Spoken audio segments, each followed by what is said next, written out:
កុំឲ្យថាធ្វើតែបាយម្ហូបឲ្យកូនញ៉ាំនៅសាលារាល់ថ្ងៃពេកខ្លាចកូនធុញឥឡូវថ្ងៃនេះមកធ្វើជាសាំងវិចឲ្យអូនញ៉ាំម្ដងស្នូលសាំងវិចគឺខ្ញុំប្រើសាច់ទ្រូងមាន់ខ្ញុំយកទៅស្ងោរឲ្យឆ្អិនហើយបន្ទាប់មកយកមកបេះសរសៃលាយជាមួយនឹងទឹកម៉ាយ៉ូណេសសាច់ទ្រូងមាន់គឺសម្បូរទៅដោយប្រូតេអ៊ីនជួយឲ្យសាច់ដុំអូនរឹងមាំជួយឲ្យបេះដូងអូនមានសុខភាពល្អជួយឆ្អឹងហើយនឹងជួយខួរក្បាល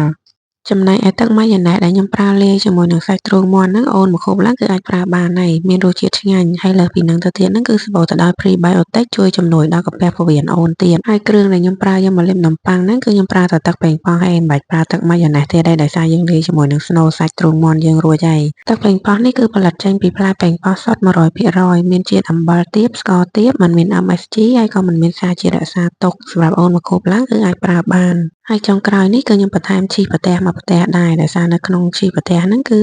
មានក្លិនឈ្ងុយដោយទឹកដោះគោហើយសម្បូរទៅដោយកាល់ស្យូមជួយដល់ឆ្អឹងនិងធ្មេញអូនរឹងមាំពិសេសជួយឲ្យអូនឡើងគីឡូឥឡូវរួចរាល់ហើយខ្ញុំរៀបដាក់ប្រអប់ឲ្យកូនខ្ញុំក៏បន្ថែមជាមួយនឹងនំធុញជាតិ21នេះឲ្យគាត់ហើយនឹងទំពាំងម្ជូរក្រៀមដែលគាត់ចូលចិត្តដែរមកមុខនេះណែនាំសម្រាប់ម៉ាក់ដែលមានកូនទៅសាលាហើយថ្ងៃណាក៏សល់បាយត្រឡប់មកផ្ទះវិញដែរអញ្ចឹងអាចសាកធ្វើជាសាំងវិចធ្វើជាមីផាស្តាឲ្យគាត់ខ្លះទៅដើម្បីកុំឲ្យគាត់ធុញ